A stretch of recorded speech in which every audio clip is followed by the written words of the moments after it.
Sir आपने कहा कि प्रिंसिपल की बात है, जो मुलाजम होता है, चाहे छोटा मुलाजम या बड़ा मुलाजम हो, वो ज़ाहिर पैसे कमाने के लिए आता है, उसकी जॉब होती है, सोर्स ऑफ इनकम होता है। जो सेनेटर्स होते हैं या चेयरमैन सेनेट हैं या स्पीकर असम्बली हैं, वो ज़ाहिर जॉब के लिए नहीं आते, वो तो स्टेटस इंजॉय करने के लिए आते हैं। तो इसकी क्या वजह है कि आपने इतनी उनकी तनख्वाह बढ़ाई है कि छोटे मुलाजिम हैं? पहले एक जिक्र कर चुका हूँ आप। दूसरा सवाल ये है कि जो सोलर पे आपने 18% जो टैक्स लगाया है, ये एक आम आदमी जो अपने घर का सामान बेचकर खरीद रहा था, उसको आपने टैक्स किया है। इससे कितना टैक्स आपको मिलेगा और ये कितना रैशनल है इसका? तो ये सोलर पे जी आप हैं, मैं अगर चेयरमैन एफबीआर को कहूँ कि ये थोड़ा सा इस पे मेंशन कर दें जी। जी सोलर भी है।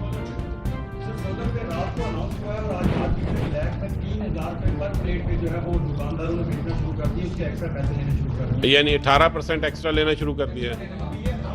तो पहले क्या रेट था फी प्लेट?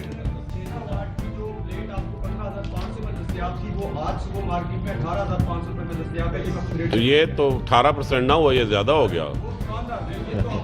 तुमको साहब सही नहीं लगा जनाब? अच्छा चले मैं बताता हूँ, सब्र करें ना आप।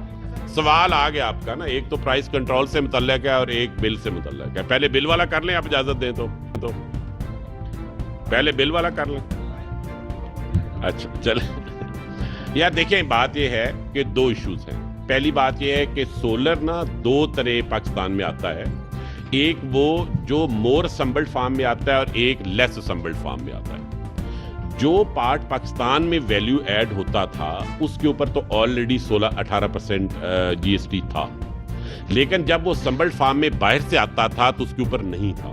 तो बेसिकली जो लोकल मैन्युफैक्चरिंग थी वो डिसएडवांटेज पे थी। आपको अगर ये पॉइंट रजिस्टर हो जाए, ना सिर्फ करंट लोकल मैन्युफैक्चरिंग डिसएडवांटेज में थी, बल्कि हमने फ्यूचर के लिए लोकल मैन्युफैक्चरिंग का रास्ता बंद कर दिया हुआ था। तो आप मुझसे ये पूछ सकते हैं कि ये पॉसिबल है कि हम लोकल वाले को भी सेल्स टैक्स से इस्तिस्ना दे देते।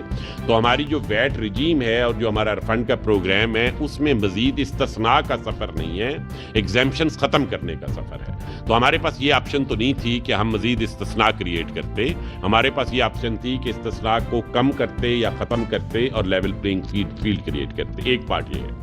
दूसरा पार्ट, टेक्नोलॉजी जब नई आती है, किसी ज़माने में आपको याद है कि जब ये बिजली के सोलर के प्लांट लगते थे तो 16 Saint per unit, 18 Saint per unit. अब ये टेक्नोलॉजी बहुत चीप हो गई है, को 2-2.5 सेंट पे। तो जो टैक्स इंसेंटिव एसेंशियली होते हैं वो टेक्नोलॉजी अडॉप्शन कर्व अगर आप देखें जो जे शेप होती है उसके शुरू में होते हैं इंपॉर्टेंट। जब वो अडॉप्शन कर्व एक खास पॉइंट से आगे चली जाती है तो इस तरह के इंसेंटिव्स की ज़रूरत नहीं होती। करंटली तो ये 1.5 से 2 साल इसका पे बैक पीरियड है, आपको पता है। इसीलिए लोग इवन जो छोटे मोटे जो लोग पहले छोटा मोटा और बिजनेस करते थे उसकी बजाय उन्होंने घर पे सोलर लगाना शुरू कर दिया है। तो ये अच्छी बात है, सोलर लगना चाहिए, लेकिन पे बैक पीरियड का 1.5 साल होना जरूरी है। इस पूरी चेंज से अगर वो 18 महीने था तो 20 महीने हो जाएगा पे बैक पीरियड, इससे ज़्यादा नहीं है।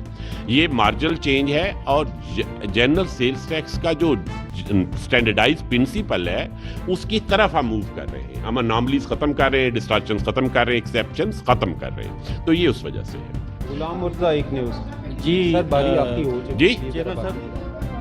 अभी बहुत थोड़ा है क्योंकि उस पे ऊपर डिसएडवांटेज हमने क्रिएट किया हुआ है, बन रहे हैं, संभल हो रहे हैं, लेकिन बहुत थोड़े बन रहे हैं। लेकिन 18% के डिसएडवांटेज के ऊपर कितने बनेंगे?